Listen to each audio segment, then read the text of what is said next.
Cristo Jesús. Vamos a iniciar. Entonces, yo lo que quería decirles es que recordemos que inicialmente, no solamente en esta reunión, sino en todas las reuniones que nosotros estamos teniendo, vamos a tratar de cada una estar respondiendo a esta pregunta. ¿Quién es Jesús? ¿Listo? Recuerden en la primera reunión que hicimos, que fue un poco más de introducción, fuimos la introducción a lo que fueron los evangelios. En la segunda reunión vimos más o menos lo que era la preexistencia de Cristo y las profecías. No vimos todas, pero sí vimos lo que fueron algunas, un gran número de profecías cumplidas con la vida del Señor Jesucristo.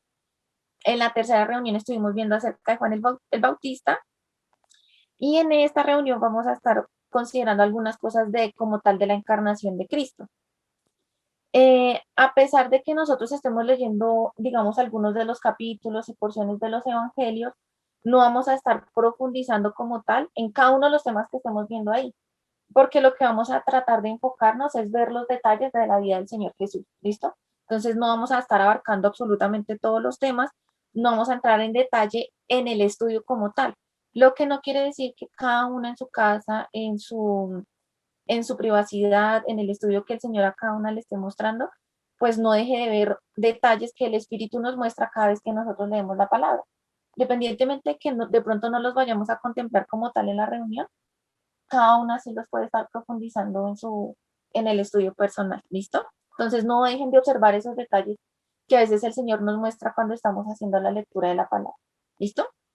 Entonces, como les estaba diciendo, en la reunión anterior lo que hicimos fue ver la vida de Juan el Bautista, que fue un hombre escogido y apartado por Dios para preparar el pueblo de Israel para la venida de Jesucristo. Esta imagen quisiera empezar más que con la imagen, con esta escena, porque hace como el enlace perfecto en cuando acabamos la vida de Juan el Bautista y cuando iniciamos a ver ya la vida del Señor Jesús, que fue cuando María fue a visitar a Elizabeth. Y bueno, vamos a leer qué es lo que dice ese pasaje. Dice, y aconteció que cuando Elizabeth oyó el saludo de María, la criatura saltó en su vientre.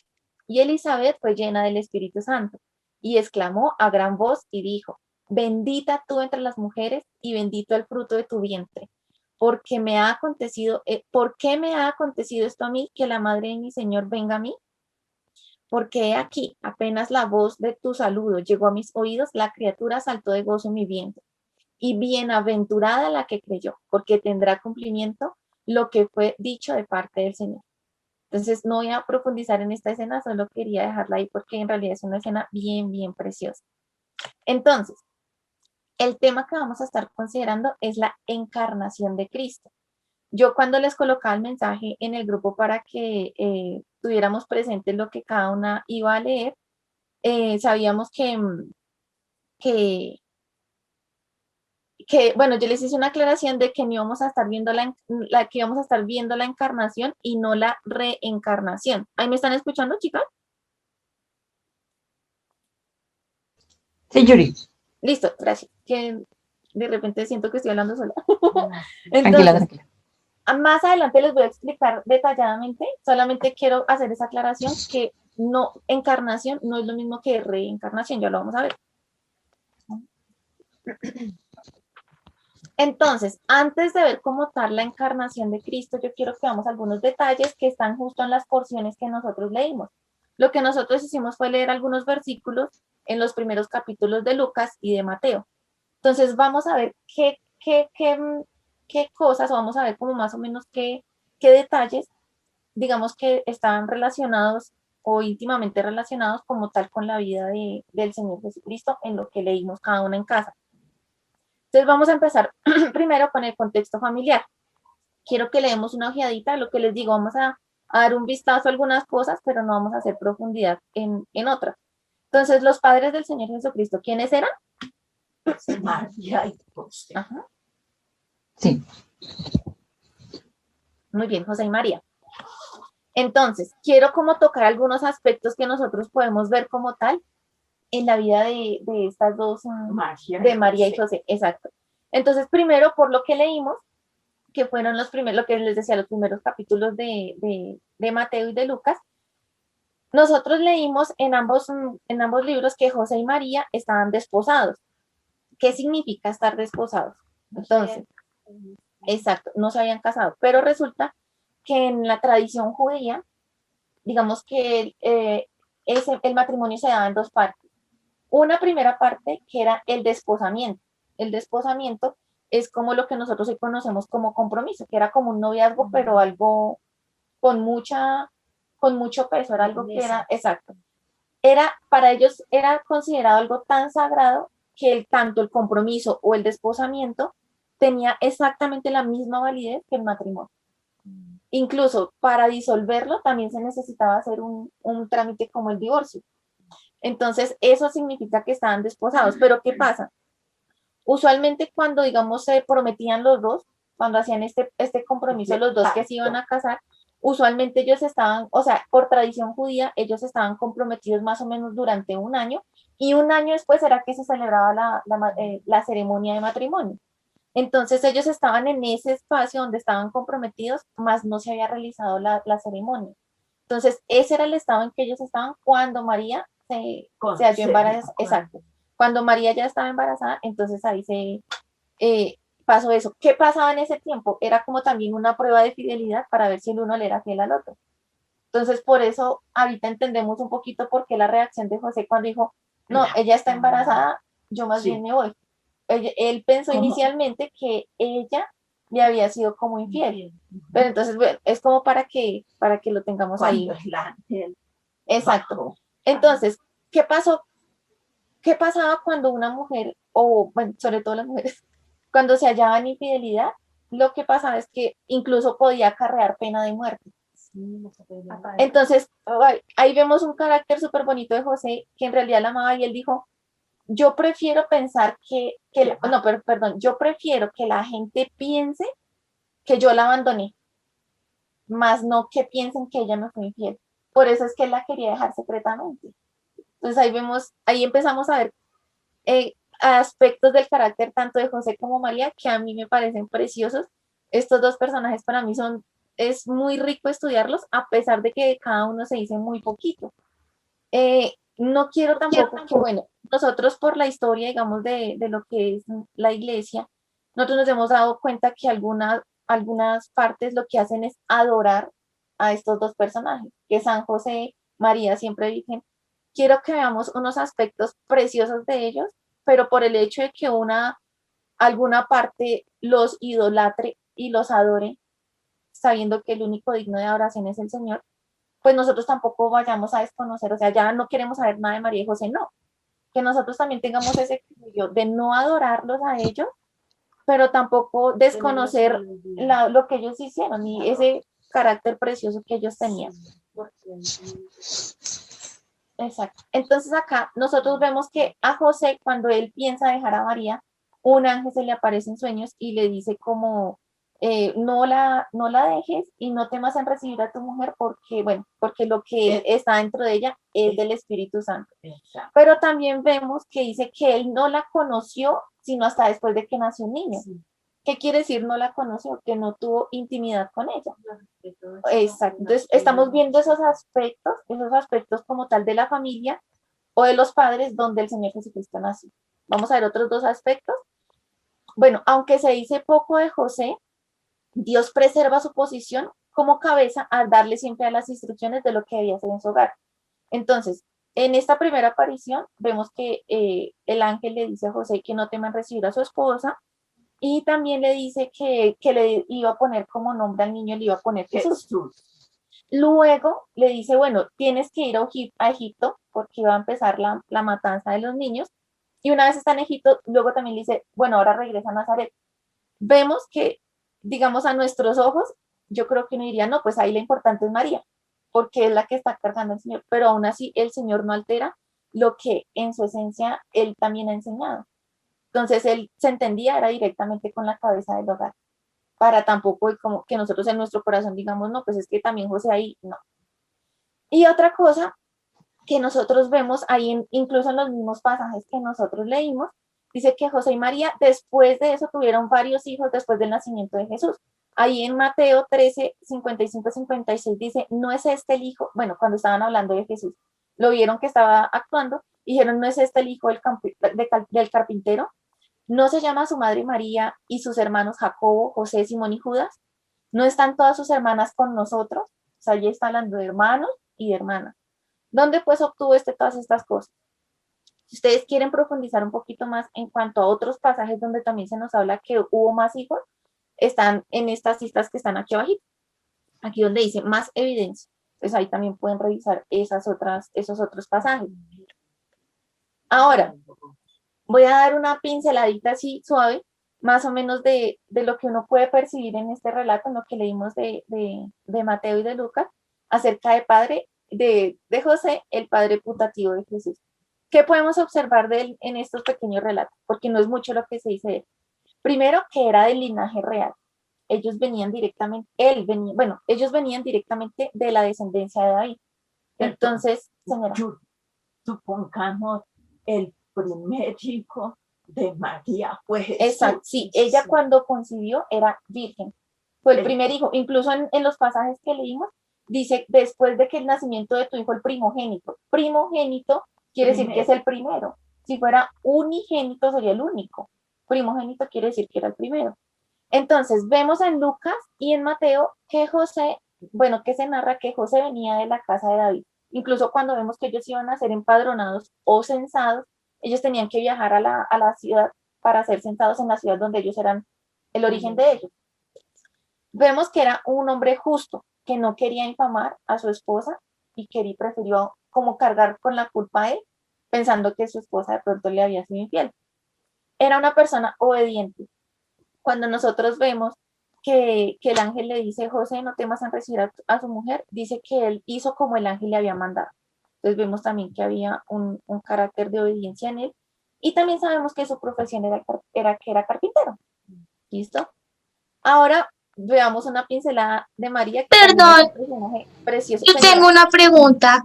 señora, Entonces, dicen que en las iglesias católicas pues adoran a la Virgen porque le dicen que ella es virgen, pero si tuvo más hijos, ¿por qué la adoran y dicen que es virgen? porque es una mala interpretación. Ellos dicen María siempre virgen y la palabra en ninguna parte dice eso. Y si ustedes se dan cuenta, digamos, desafortunadamente esa iglesia o esa doctrina, lo que ellos enseñan es, o sea, ellos no tienen solamente un santo, tienen un montón de santos, que es lo que nosotros vemos en la palabra que tienen el corazón de los idólatras, adoran una cosa, otra, y no solamente adoran a María, también adoran a José. Entonces, digamos que quería hacer esta claridad primero porque si bien nosotros no adoramos ni a María ni a José, solamente adoramos al Señor Jesucristo, tampoco podemos llegar a ese extremo de no reconocer digamos, lo bueno que hay en ellos, que el Señor puso en ellos, y digamos ese carácter precioso que ellos tienen. ¿Listo? Porque si no, entonces no hubieran nacido también Jesús. Si no Sí, hubiéramos tenido es todo más, hay una frase ay, no me acuerdo de qué eso de comentarista, ellos, de mirar. hay una frase, no me acuerdo de qué comentarista, donde dice que María, incluso cuando ustedes lo leen acá en la palabra, dice, has hallado gracia delante del Señor. Si halló gracia, sí, exacto, si halló gracia, entonces era por hallar gracia, ¿qué es? Hallar un favor inmerecido. Ahí, solamente con esa frase nos damos cuenta que ella no era totalmente, o sea, que no era libre de pecado. Ahora, vemos también cuando Elizabeth y María se encontraron, ella hace una oración preciosa donde exalta al Señor y dice que ella es la sierva del Señor. Entonces, nosotros mismos en la palabra podemos, digamos que con muy poquitos versículos, desmantelar, digamos, esa adoración a María. Y también se dice que el comentarista decía que María fue una mujer que, que halló la gracia que muchas madres judías esperaban, porque digamos que por la profecía ya se sabía que la Virgen iba a concebir y iba a dar a luz un hijo, no decía quién. Entonces muchas mujeres que entendían la profecía adoraban esta gracia, anhelaban esta gracia. Entonces esa gracia se le fue concedida a María. Ahora otro detalle, digamos así, también que nosotros podemos ver, cuando el ángel se le aparece a ella y le dicen, digamos, aquí lo tengo, dice, en Lucas 1:28 dice, y entrando el ángel donde ella estaba, dijo, salve, muy favorecida, el Señor es contigo, bendita tú entre las mujeres. Y María dice que se quedó como asustada pensando que qué saludo era este. Si ella hubiera sido una mujer digna de adoración, sin ningún pecado, yo hubiera dicho, claro, Ángel, aquí estoy, ¿qué quieres conmigo? O sea, obvio, soy yo la mujer que estás buscando. No, ella se asustó con ese saludo, porque ella sabía que ella era una mujer en condición de pecado como todos los seres humanos.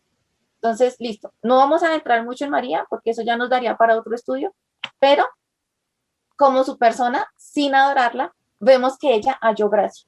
O sea, que era también pecadora, pero halló gracia obediente. Cuando el ángel le dice estas cosas, ella, esto es lo, de todo lo que yo veo María, esto es lo más precioso porque dice, hágase conmigo conforme a tu palabra. Ella, aún sabiendo que al encontrarse embarazada antes de haber hecho la ceremonia, ella no pensó en nada, ella dijo, la voluntad del Señor, sí, Señor, hágase conforme tu palabra. Eso me parece precioso. También vemos que en Mateo 1:45 dice, y bienaventurada la que creyó. Entonces, una de las características es que cuando ella recibió esa palabra, ella la creyó, ¿listo? Y prudente, este es otro detalle precioso que sobre todo yo lo veo en Lucas, que cada vez que pasaban estas cosas que eran súper sorprendentes, que digamos cuando ella recibía cosas específicas de lo que iba a pasar con el Señor, casi siempre dice esto, y ella reflexionaba en esas cosas en su corazón, o dice, o guardaba estas cosas en su corazón. Entonces, eso me parece precioso. Ya habiendo visto como tal, digamos, ese vistazo así general de lo que fue la vida, bueno, perdón, el contexto familiar del Señor, en estos dos capítulos, en Mateo y en Lucas, vimos otros aspectos. Si ustedes toman el relato que se hizo en Lucas y el relato que se hizo en Mateo y los unimos, entonces vamos a ver el orden de al fusionar, por decir de alguna manera, al unir esos dos relatos, vamos a ver qué detalles nos aporta cada uno de los libros, tanto Mateo como Lucas. Yo escucho por ahí un micrófono.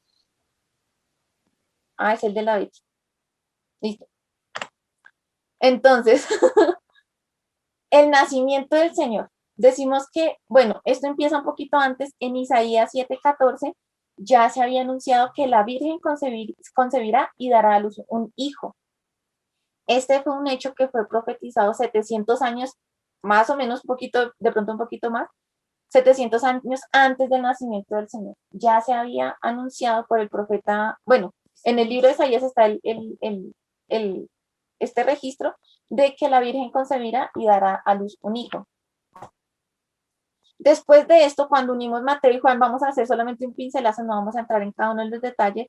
Vemos que el ángel se aparece a María, ella recibe el anuncio por el ángel de que iba a quedar embarazada, que él iba a poner el nombre al niño, y al mismo tiempo cuando José se ve que ella está embarazada, un ángel también se le aparece a él y le confirma exactamente lo mismo, les confirma el nombre del niño, y digamos que ahí es como eso, lo que, el paso antes del nacimiento. Después nosotros leímos que iba a haber un censo en la ciudad, donde necesitaban contar a las personas. En esa época los censos se hacían en la ciudad de donde las personas eran origen.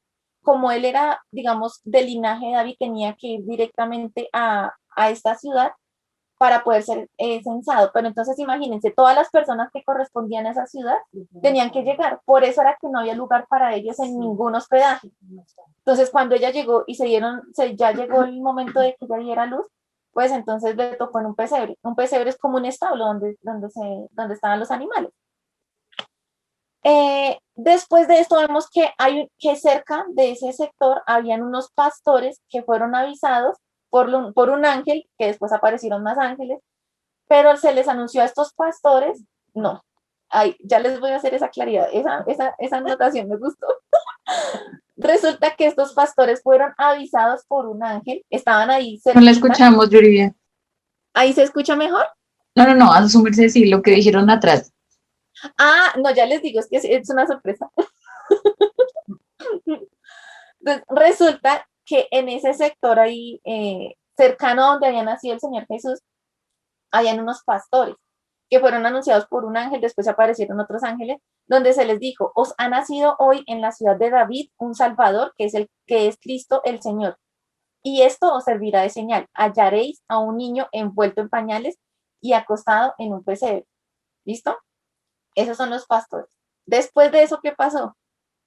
Dice que se presentaron en el templo a los 8, bueno, ellos tenían unos rituales, pero a los 8 días del nacimiento del niño tenían que realizar la circuncisión, le pusieron el nombre y se encuentran con otros dos personajes preciosos que son Simeón y Ana, que son, lástima no poder entrar en detalles, pero ahí les queda la tarea. ¿Cómo? Sí, Cuando ellos llegaron al templo para hacer el rito de circuncisión que tenían que hacerle al niño, le pusieron el nombre y ahí en el templo, justo ese día, movidos por el Señor, estaban dos personajes. Uno que es Simeón.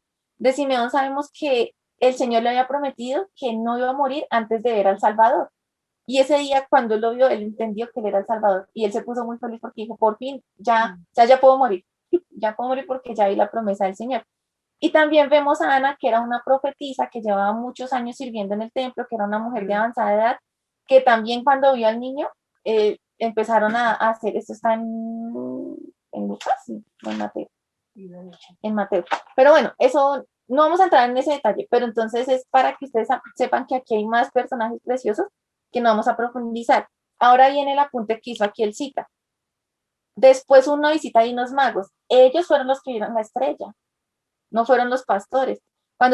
Nosotros usualmente... ¿Quién vio los magos? Los magos. Usualmente cuando nosotros tenemos la historia en nuestra mente del Señor Jesús, sabemos que hubo supuestamente 3 magos que fueron a ver al Señor cuando descubrieron la estrella. Pero cuando uno lee la palabra, bueno, yo no sé, de pronto habrá algún otro pasaje que estoy desconociendo, pero en ninguna parte dice que eran 3, solamente dice que habían unos pastores y después dice que habían unos magos. En ninguna parte decía que era 3, en ninguna parte se nos dicen los nombres en la Biblia, ¿no? De pronto eso ya hace parte de la historia de judía. Pero vemos que los magos son diferentes a estos pastores. Los magos eran sabios o astrónomos que sabían, que conocían las señales de los tiempos, que cuando vieron la estrella fue algo particular y fueron a visitar al niño y ellos trajeron incienso, mirra y oro. Aquí hay dos, quiero hacer una claridad rápidamente. La diferencia entre los pastores y los magos. Primero, los pastores estaban en la misma región. Los magos venían del oriente de Jerusalén. Cuando los pastores llegaron a ver al niño, estaban en el pesebre. Cuando los magos llegaron a ver al niño, ya estaban en una casa. O sea que esto, por eso lo puse en este orden. Primero los pastores, que ellos llegaron a ver al niño en el pesebre y no trajeron ningún presente. No es que eso fuera malo, pero pues esa no era su misión. Ellos solamente vinieron a adorar al niño. Después se presentó el niño en el templo, viene Simeón y Ana, y después, cuando ellos ya están como instalados en una casa, vienen estos magos. Cuando uno profundiza un poquitico, en Isaías y en los Salmos ya se había hablado de estos magos, estos eran reyes de Saba. Cuando nosotros leímos en Éxodo, ¿se acuerdan cuando nosotros leímos del sacerdote, del suegro de Moisés, de Jetro? Que era sacerdote de Madián, y con la investigación que hicimos nos dimos cuenta que Madián era uno de los hijos eran los pueblos que provenían también de los hijos de Abraham, que Abraham tuvo con Cetura, que fue la esposa que tuvo después de Sara. Pues Saba, que eran del lugar de donde eran estos reyes, también eran descendientes de esa misma esposa de Abraham. Entonces a mí me pareció precioso esto porque a pesar de que ellos eran gentiles, o sea, que no eran judíos, ellos sabían de la historia porque Abraham, su padre, se las había contado. Entonces ellos, imagínense, ellos eran reyes y vinieron a traer regalos y presentes al que sabían que era el rey de los judíos.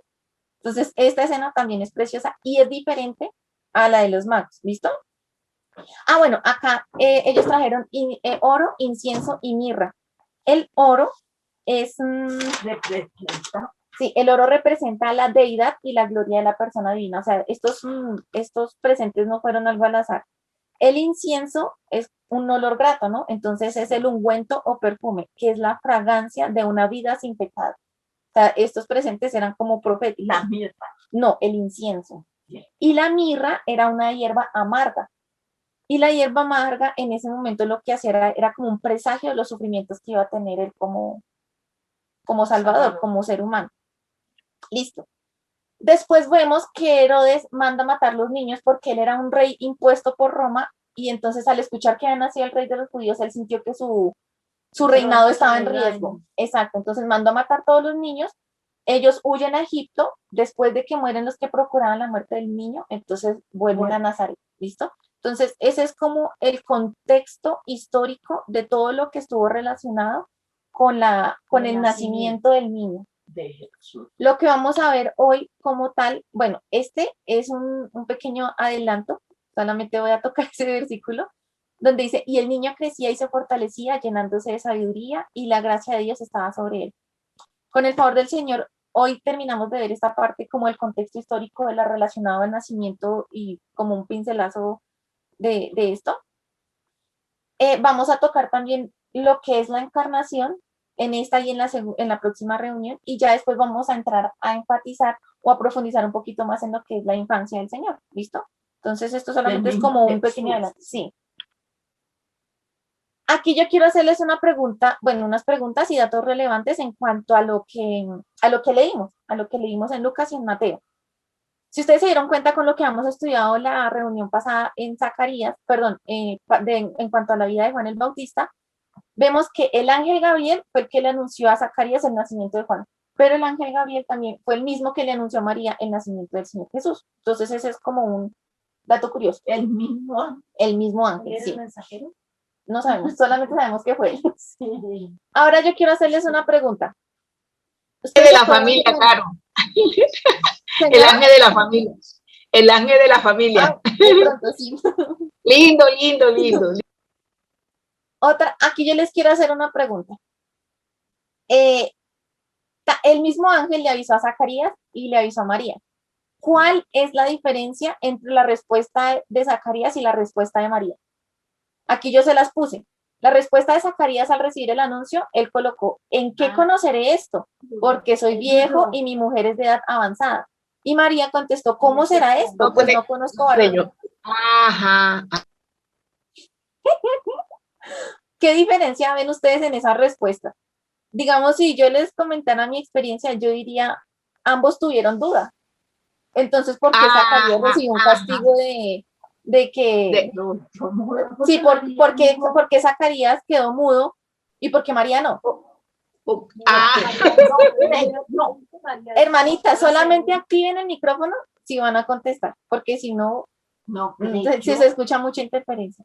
Lo que te iba a decir, Caro, como que difícil, ¿por qué Zacarías quedó mudo y por qué María no? Sabiendo que los dos trataron, dudaron, ¿no? Exacto. Entonces yo quiero que alguna me conteste cuál fue la diferencia entre la respuesta de ellos. ¿Será que María era la mamá del rey? ¿No será? ¿Qué diferencia hay? No, eso no es por eso. Aquí tienen una respuesta. A ver. Yo, mami, porque yo, Esperanza. Ah, Esperancita. Señora. Porque María dijo, hágase en mí su voluntad. Por ahí va la respuesta. ¿Quién? Y él no creyó y por eso quedó mudo. Exacto. Aquí el cita dice que él no creyó. Entonces vamos a revelar qué hay detrás de ese candado. El ángel aquí vemos otra evidencia extra donde sabemos cuál fue la diferencia entre la respuesta entre Zacarías y María. En Lucas vemos que el ángel le dice, por cuanto no creíste a mis palabras. O sea, esta pregunta de duda de Zacarías tenía implícita incredulidad. Pero la respuesta de duda de María tenía implícita, era como curiosidad, más no incredulidad. Porque vemos en otro pasaje donde dice, y bienaventurada la que creyó. Ahí sobra ese signo de interrogación.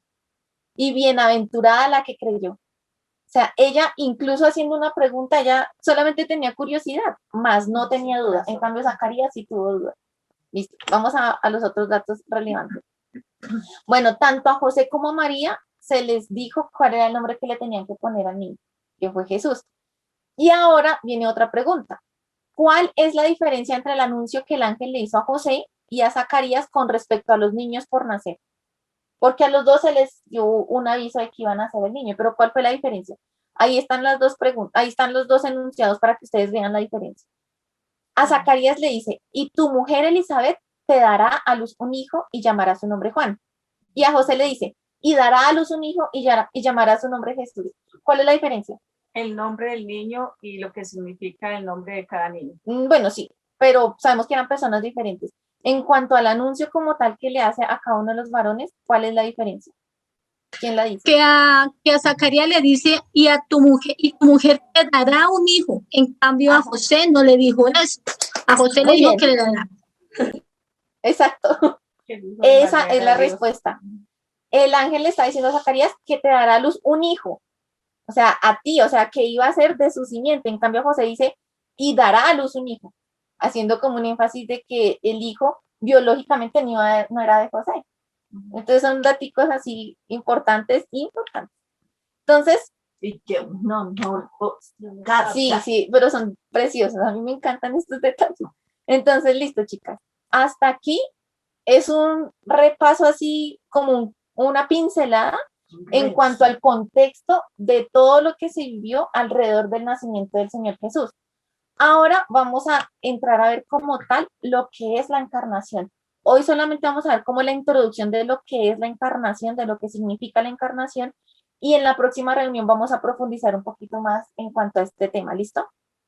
Entonces empezamos con este versículo que también es precioso, que es la profecía de que la Virgen iba a concebir. Entonces dice, por tanto el Señor mismo os dará una señal. He aquí, una virgen concebirá y dará a luz un hijo y le pondrá por nombre Emmanuel.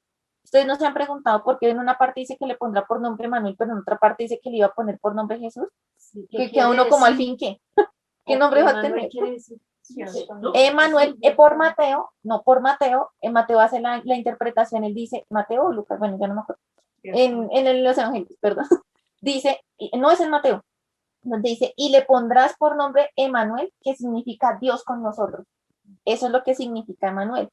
Entonces, pero por otro lado también vemos por el mismo registro bíblico que tanto a María como a José se les dice que le pondrán por nombre Jesús. Cuando ustedes indagan un poquito en cuanto a qué significa esos nombres, bueno, ya sabemos que Emmanuel significa Dios con nosotros. Y Jesús significa Jehová es salvación, o Jehová es el Salvador. O significa, no mentiras, Jehová es Salvador. Básicamente significa eso. Y Emmanuel no era que como tal ese iba a ser el nombre del Señor, sino que ese iba a ser su carácter. O sea, el carácter de Jesús era que era Dios con nosotros. Entonces, así sería llamado Emmanuel. Así sería llamado, pero no iba a ser su nombre. ¿Sí? Más o menos como para... ¿Qué significa encarnación? Encarnación viene del latín de dos palabras, que significa que significa perdón, de la palabra in, que significa y de la palabra caro, que significa carne, o sea, en carne, ¿sí? ¿Qué quiere decir encarnación? Es el hecho de asumir un cuerpo en carne. O sea, no es que a partir, lo que hablábamos cuando estudiamos las profecías, no es que a partir de ahí él empezó a existir, sino que tomó carne, o sea, ya existía, ¿sí? Y específicamente hablando del Señor Jesús, es el acto por el que el Hijo de Dios asume voluntariamente un cuerpo humano y naturaleza humana. Exacto. Encarnación quiere decir que su naturaleza era otra y él voluntariamente tomó una naturaleza humana. Voluntariamente un cuerpo humano y naturaleza humana. Eso es lo que significa encarnación. Reencarnación es cuando las personas creen que esas doctrinas, que una persona muere y después vuelve y resucita en otra y toma diferente. No, eso no tiene nada que ver con lo que el Señor Jesucristo hizo. ¿Listo? Ahora, ¿por qué creen ustedes que hubo encarnación? Ustedes, digamos, al estudiar esto, de pronto no pensaron o no les surgió la curiosidad de que uno dice, bueno, pero si el Señor Jesucristo ya era Dios y ya existía, no nos podía salvar siendo Dios porque tenía que tomar forma de carne. O sea, ¿cuál era el propósito? ¿Cuál era el propósito de que él tomara forma de carne? Para que se cumplieran las escrituras. Eso por una parte. Voy a darles dos explicaciones, señora. Para demostrar con la muerte de él en la cruz, demostrar. Va por ahí, exacto, exacto. Voy a mostrarle dos explicaciones que son preciosas. Una es el hecho de que él se encarnara, digamos, de cierta manera fue una respuesta de Dios al anhelo universal del hombre que siempre deseó un Dios tangible y visible. Si ustedes se dan cuenta, el ser humano siempre lo que hacía era, ¿qué hacía? Cogía un palo y lo tallaba y hacía un ídolo para adorar. O sea, como que quería ver a Dios ahí. Eso por un lado. O sea, vemos que el ser humano siempre como que ha tratado de hacer sus muñequitos para tener algo a que adorar. En Job vemos que él se quejó por no ver a Dios. Dice en Job, dice, yo me adelanto y él no está allí. Más adelantico dice, y yo no le veo. ¿Sabe? Como si en Él el corazón, buscaba. exacto, es como si en el corazón del hombre, esto nos deja aquí, como si en el corazón del hombre, el hombre anhelara ver a Dios. Felipe también lo expresó cuando estaba con el Señor Jesucristo. Dice, Felipe le dijo, Señor, muéstranos al Padre y nos basta. O sea, ellos, como que eso muestra que ellos querían verlo. Y Jesús dio esa respuesta a ese anhelo. Y él dice, el que me ha visto a mí, ha visto al Padre. Entonces, esa es una de las partes de la respuesta. Y otra respuesta que es la más preciosa, la que debe poner nuestro corazón a mil, es la que nosotros vemos en Hebreos. En Hebreos nosotros vemos el por qué, cuál fue el motivo de que él tomara esa forma de siervo, que él se despojara a sí mismo y tomara esa forma de carne. Aquí lo vamos a ver.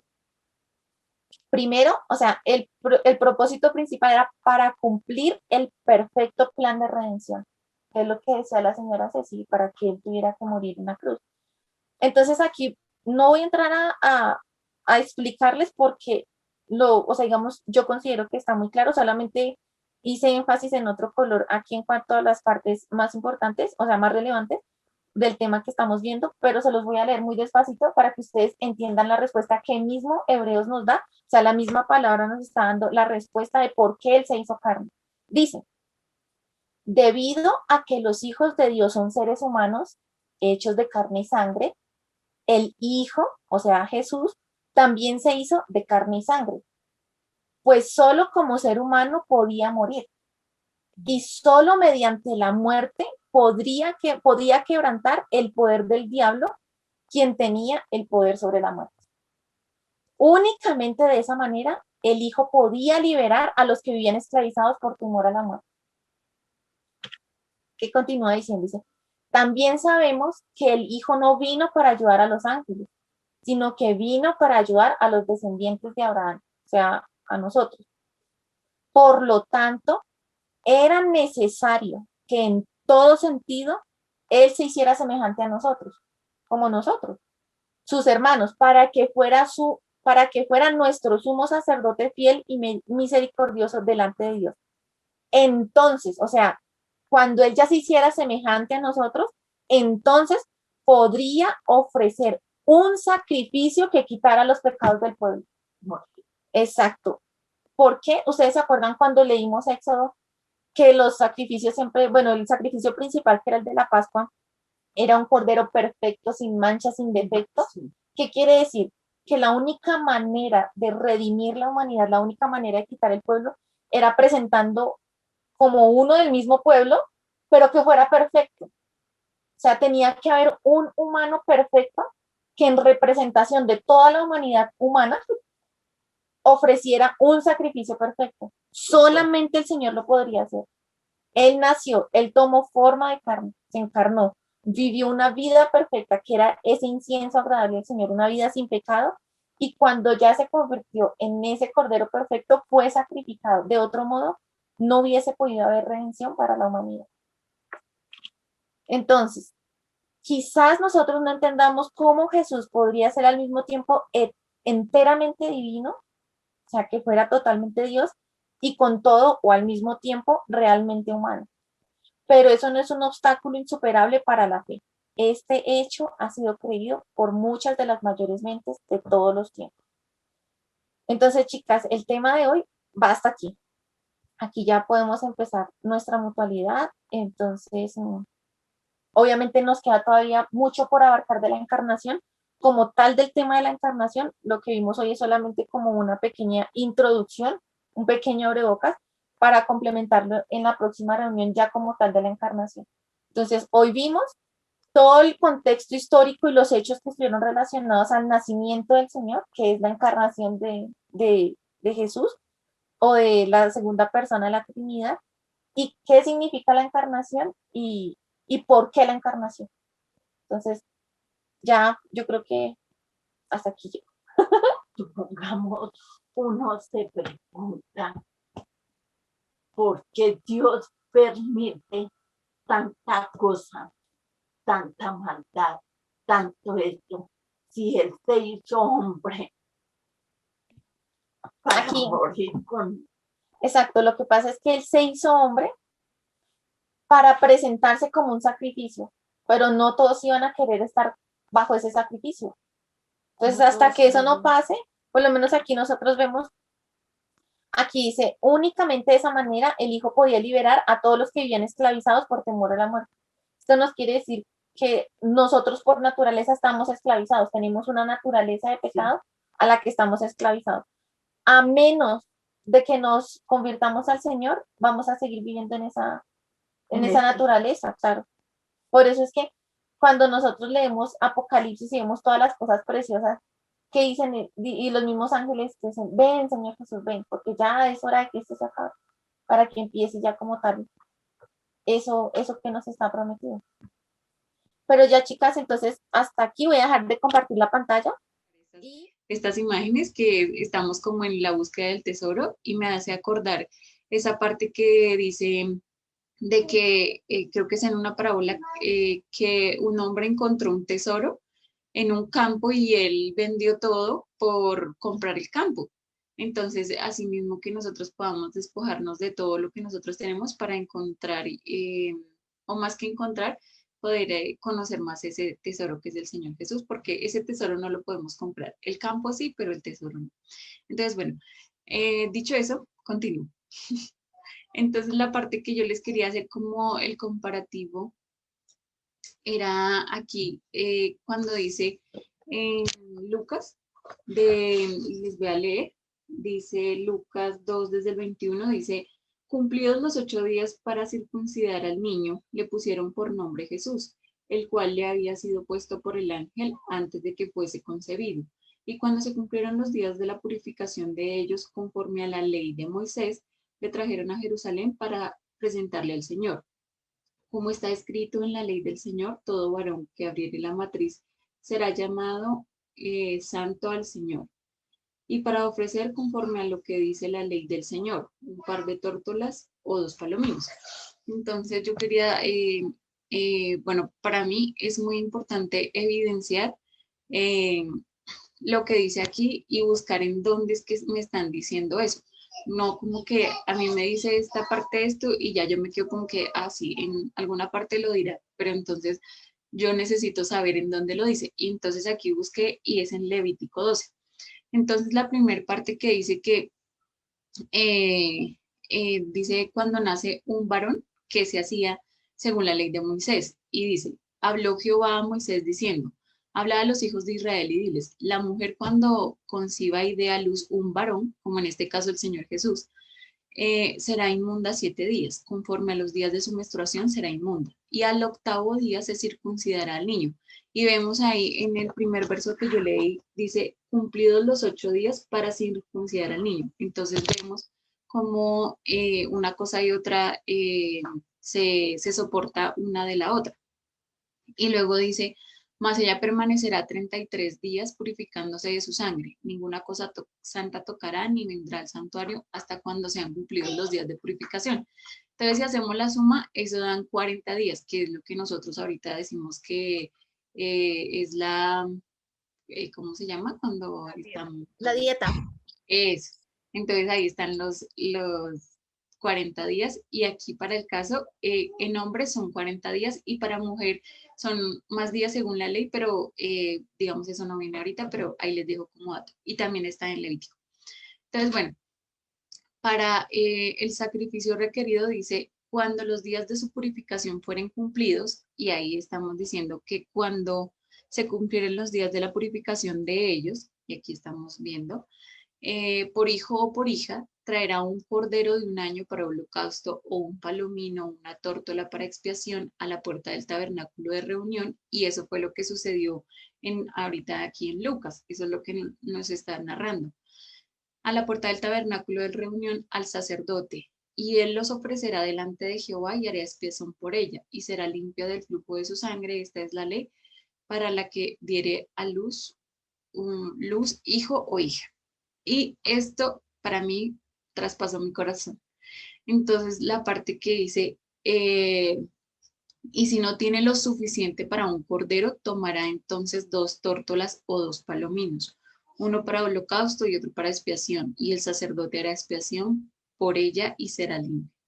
Entonces aquí esto fue lo que a mí me conmovió y me conmueve, y es ver que el Señor definitivamente se despojó absolutamente de todo. Él ni siquiera, la familia de él era tan sencilla que no tenía para un cordero. Ahí vemos cómo en el versículo el 24, y dice, y para ofrecer conforme a lo que se dice en la ley del Señor, un par de tórtolas o 2 palominos. Aquí no nos está diciendo que ellos eran pobres o algo así, pero en Levítico sí dice, esto era para las personas que no tenían.